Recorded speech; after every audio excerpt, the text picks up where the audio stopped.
Operation सिंदूर पर उत्तराखंड सरकार का फैसला। मदरसों के सिलेबस में शामिल होगा ऑपरेशन सिंदूर।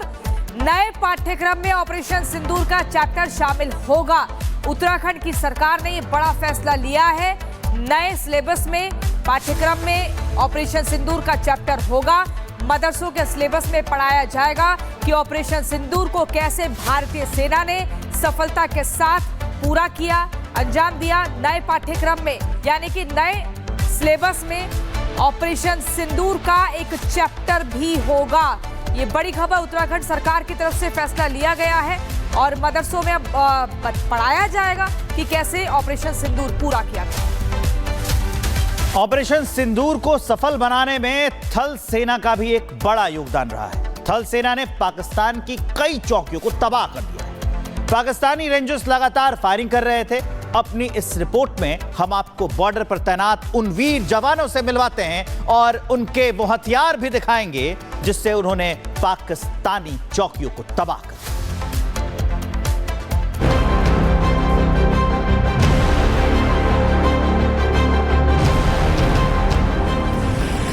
किसी भी जंग को तब जीता जा सकता है जब हौसले मजबूत हों, इरादे फौलादी हों और दुश्मन को खाक कर देने का जज्बा कूट कूट कर भरा हो।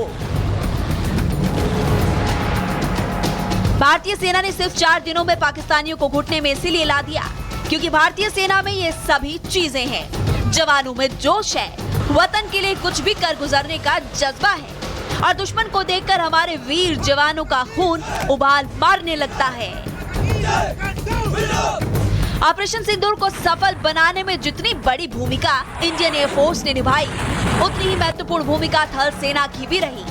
हथियारों के साथ तैनात वीर जवानों की ये जो आप तस्वीरें देख रहे हैं, ये तस्वीरें भारत और पाकिस्तान नियंत्रण रेखा पर बनी अग्रिम चौकी की है।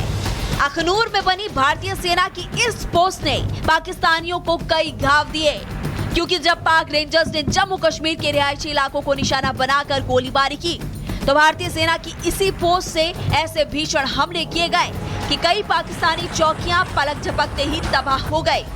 आप खुद देखिए 7 मई से 10 मई की वो तस्वीरें जो इन सैनिकों के शौर्य को दिखा रही है और पाकिस्तान की बर्बादी की गवाही भी दे रही है। सर्विलेंस सेंटर का महत्व बहुत ही ज़्यादा था। हम लोग सर्विलेंस सेंटर के द्वारा उनकी हर एक गतिविधि पे नज़र रखे हुए थे 24 घंटा। वो कोई भी हरकत करते थे उसका हम लोग को लाइव फीड मिल जाती थी, तो उससे हम लोग उनकी कोई भी एक्शन के लिए रेडी रहते थे और उसका काउंटर करते थे। हम लोग ने जो अपना सर्विलेंस सेंटर है इसके द्वारा 24 घंटे उनके ऊपर नज़र रखी और कोई भी शेलिंग के टाइम जो उन्होंने इन्फिल्ट्रेट करने की कोशिश की उसको रोका। हम लोग ने उनको सर उठाने की भी गुंजाइश नहीं रखी और उनके हर एक फायर का जवाब 2 गुना ज़्यादा फायर से दिया। युद्ध में आर्टिलरी फायर का बहुत बड़ा योगदान होता है। आर्टिलरी का मतलब तोप से होता है। आर्टिलरी फायर दूर बैठे दुश्मन को नुकसान पहुंचाने और उसकी पोस्ट को उड़ाने में किया जाता है।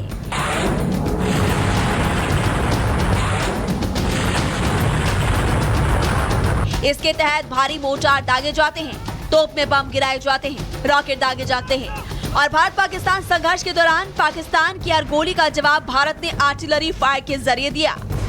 तो हमने कुछ टारगेट निर्धारित किए हुए थे जहां से वो उग्रवादी गतिविधियों को प्रोत्साहित कर रहा था और उनको सपोर्ट कर रहा था। उनको जैसे ही सीज फायर वायलेशन हुआ तो हमने उनको भरपूर जवाब दिया है क्योंकि आधुनिक युग में जो है हमारे पास भी नई नई टेक्नोलॉजी आ रही है, तो ड्रोन का इस्तेमाल करके हमने उनका पिन पॉइंट जो है टारगेट के ऊपर फायर डाला है और बहुत सारी कैजुअल्टी उसकी हुई है। ये जो भारतीय सेना से और हमसे जो टकराएगा तो इससे भी बदतर अंजाम होगा। सच तो यह है कि पहलगाम हमले के बाद भारतीय सेना बेहद गुस्से में थी। सेना ने तो अपने सभी खतरनाक हथियार निकाल लिए थे। पूरी प्लानिंग के तहत भारत की सैटेलाइट पाकिस्तान के सैन्य ठिकानों की पहचान कर रही थी।